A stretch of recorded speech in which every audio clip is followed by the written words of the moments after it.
Hey YouTube, Peterbilt Knife Guy. Today we're going to be doing a use comparison between the Benchmade 119 arvensis versus the Buck 124 frontiersman, whatever it is.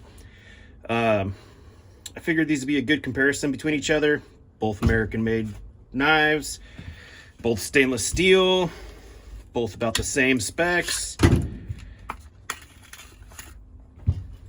And well, they were about the same price. I think these ones are, you can't really get them no more easily, but similar shapes. This has a longer clip point, this one doesn't have a clip point. Handle differences, they're both micarta, or this one might even be G10 canvas micarta. I don't even know what I'm talking about, but I want to whack them into wood and see how they handle it. So usually and typically I'm going to be using a piece of 1x4 Douglas fir, pretty soft. Maybe do some feather sticking, a little carving, a little chopping, and see what happens. My guess is the Buck might have a slight advantage because it's a hollow grind. I don't like hollow grind, so in my opinion that's a disadvantage, but for these tasks it might help it out. Chopping though, it's gonna be hard to tell because the Buck is very handle heavy. The balancing point is somewhere right around in there, just in front of that pin, whereas the Benchmade, it's right at the guard. So if you stick these next to each other, balance point. So we'll see. So you know they're both razor sharp right out of the gate. The Buck, very sharp. Benchmade, very sharp. So let me get the camera set up and let's do some comparisons. All right, so here we are, the stump of truth, Benchmade,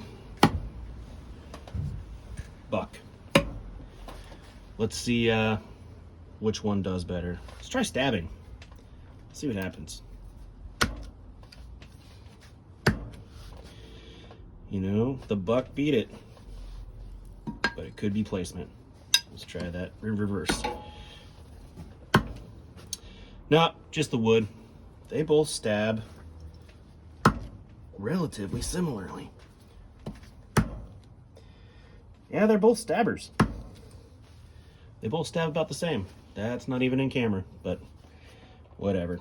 All right, let's do a one chop and a one chop. Measure how much penetration we can get. I'm going to use a spot with no knots. Go with the Buck first. I'm going to hold them back here so I can get as much as I can. There's our penetration for the Buck. Holding it back here.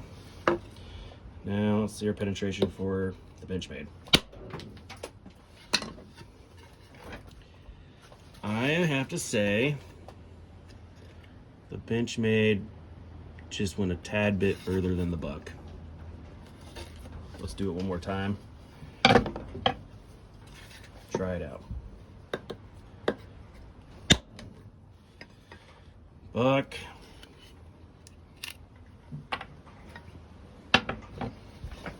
Benchmade. Yeah.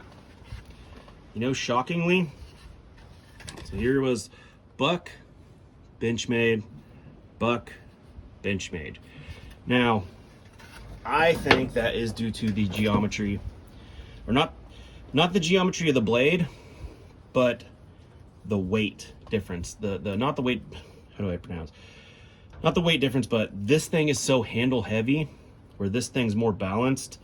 I mean, if I let go of this, it doesn't even want to fall out of my hand. If I let go of this one, there it goes. Which might give it a little bit more oomph when it comes to chopping, even holding it back here. So that's the only thing I can say about that, because that doesn't lie. All right, so let's do a little light carving. Do this side buck. We'll go. We'll see how deep we can cut, and let's bark this actually. Give it a fair shake. Let's say 4 inches and 4 inches, and see how deep we can cut with like 5 hard pushes.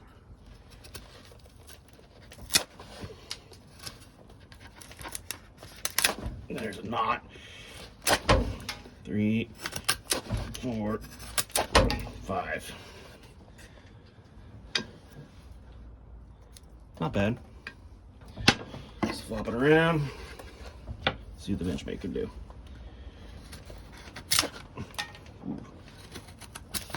That was a screw it. 3, 4, 5. Wow. I do not know how well you can see this, but this side was the buck. This side was the cold steel. Or sorry, Benchmade, man. It is Thursday. But let's try it again. But we'll do the Benchmade where the buck side was, because buck did have a knot. Let's see if it makes any difference. We'll go I don't know, 5 more. 2, 3, 4, 5. This thing's a slicer. All right, now the buck where the Benchmade was.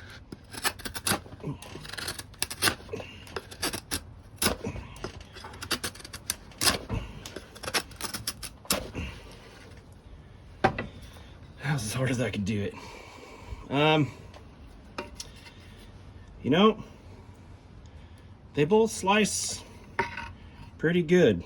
I do feel that the Benchmade went through the knot a little bit easier, but let's see. We cut with both knives on both sides. This side we got 2 inches and 2 inches. Pretty much identical. So we did a little chopping, did a little carving. Let's do some more chopping. Let's see if we can chop through all of this. Let's see if I can get you guys where you'll even be able to see it. There we go. Do the buck first. See how many chops it takes to get through. Try to go right here.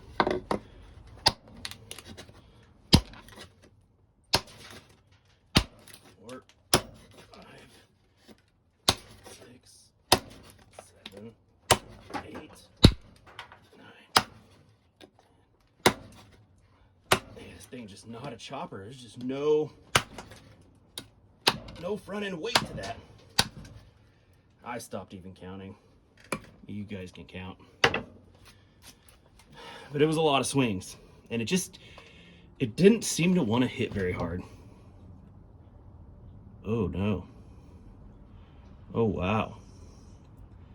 This thing picked up a freaking, you see that right there? See that? That's why I don't like hollow grinds. That is, oh come on. Look at that wobble it put in there. I don't feel I've abused this knife at all. Can you see right there? See that glint? See that? That's a wobble in the blade. Right there. That freaking sucks. That is very, very disappointing for a knife this expensive. See that? Let's look at this one. Nothing. But let's chop.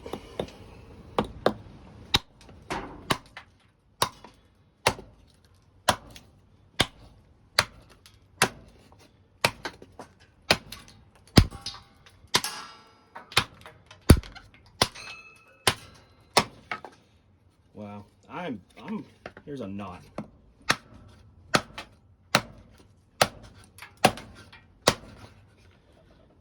Wow.